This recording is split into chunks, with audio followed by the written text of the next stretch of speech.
안녕하세요. 로엘의 이태우 대표 변호사입니다. 안녕하세요. 이현호 변호사입니다. 변호사님, 살다 보면 화를 안 내고 싶어도 내게 되는 경우들이 있어서 막 감정에 휩쓸려서 평소 안 하던 얘기를 할 때도 있고 막 욕을 할 때도 있습니다. 자기가 무슨 얘기를 했는지 기억이 안 날 때도 있어요. 소위 말해서 이런 거를 이제 협박죄라고 하는데, 협박죄 뭐 사안이 처벌도 실제로 되고 그러잖아요. 실제로 처벌 굉장히 많이 되고요. 네. 내가 별거 아닌 발언을 했다라고 판단하셨던 분들도 처벌이 생각보다 세게 나오는 걸 보고 놀라시는 분들이 있어요. 이게 또 확실히 스마트폰이 발달되면서 요즘에는 녹취를 정말 많이 따기 때문에 맞아요. 막상 이제 녹취록을 딱 잘라가지고 이제 그 부분만 들어보면 무섭거든요, 사실. 무섭죠. 그러면 이제 뭐 협박죄가 이제 뭐 성립하는 경우랑 뭐 아닌 경우들 뭐 상황에 따라서 다 다를 것 같은데 그 차이가 뭐 어떻게 되는지, 성립 요건이 어떻게 되는지 궁금하거든요. 협박죄는 해악의 고지를 해서 상대방을 하여금 네. 외포심이라고 하는데 공포감 느끼게 하는 거예요. 공포감이 들 만한 해악의 고지를 하는 경우에 그때 협박으로 처벌을 하게 말이 되는 사실 너무 어려운 게, 해악을 고지한다는 말이 사실 요즘은 거의 쓰지도 않는 말인데 이 무슨 뜻이죠, 이게? 쉽게 풀어서 얘기를 하면 네. 나쁜 일이 일어날 거라고 얘기를 하는 건데 네. 그 나쁜 일이 단순히 내가 좌우할 수 없는 사정으로 나쁜 일이 일어난다. 예를 들어서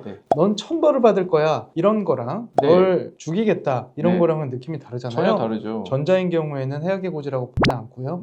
후자만 해악의 고지로 보는 거죠. 결국은 해악의 고지라는 것도 실현될 수 있는 가능성이랑도 연결이 되는 거네요. 맞습니다. 이게. 변호사님, 저희 법인에서 협박죄 관련한 사례가 있는데 의뢰인이 상대방에게 죽일 거야라고 발언을 해서 고소를 당했던 사건입니다. 사실 통상적으로는 죽일 거야, 죽여버리겠다, 뭐 가만두지 않겠다 이 정도의 발언을 하는 건 협박에 해당할 가능성이 높다 이거죠. 근데 저희는 이 사건에서는 해악의 고지에 해당하지 않는다는 주장을 펼쳤고 실제로 무죄까지 연결이 됐었거든요. 이 사건을 좀 설명을 드리자면 이분이 취미활동을 동호회에서 했었어요. 동호회 사건이네요.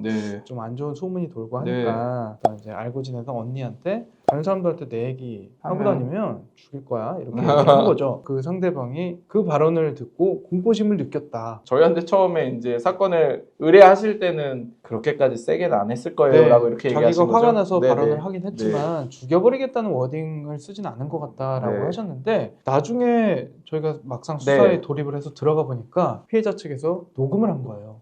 녹음을 해서 녹음 파일을 제출을 했고 그 파일 안에는 죽여버리겠다는 워딩이 들어 있었습니다. 그래서 본의 아니게 저희가 이제 힘들어지는 상황이 된 거네요. 진술을 좀 바꿔야 되는 상황이 온 거죠. 녹음 파일이 있으면 뭐 심증 형성에서는 뭐 수사기관 입장에서 했네, 뭐 책을 져야 된다 이렇게 봤을 것 같거든요. 맞아요. 그리고 수사기관에서는 어쨌든 기존에 있었던 다른 사례들이나 판례를 기준으로 기소 여부를 결정을 하게 되는데, 이런 죽여버리겠다, 죽일 거다, 가만두지 않겠다 이런 발언들은 대부분 협박죄로 인정이 됐어요. 그래서 실제로 이 사건도 경찰에서 송치는 기소권 송치가 됐는데요. 맞아요. 기소 의견은 송치가 됐고 저희는 이제 검찰 단계에서 검사님을 설득을 해야 되는 상황인 거죠. 이거 설득 안 될 것 같은데 어떻게 잘 됐나 봅니다. 아까 말씀드렸던 것처럼 죽여버리겠다는 게 대부분 유죄 판결이 나오지만 상황에 따라서 무죄 나온 사례들이 꽤 있어요. 저희는 그런 뭐 케이스들을 좀 많이 찾았고요. 많이 찾아서 검사님을 설득을 하는데 좀 주력을 했고, 결국에는 그 죽여버리겠다는 발언이 해악의 고지에 해당하느냐 아니면 그게 아니라 단순히 홧김에 욕설을 하는 것과 같이 분노감을 표현하는 것에 그치느냐 이런 거에 따라서 처벌이 달라질 수 있는 거여서 법리적으로 그 부분을 좀 깨는데 주력을 했어요. 그러니까 결국에는 해악의 고지에 해당되지는 않고 욱하는 마음을 표현하는 감정 표현에 불과하다, 이렇게 검사님을 설득했다 이거네요. 맞아요. 그래서 검찰에서는 결국 어떤 판단을 하신 거죠?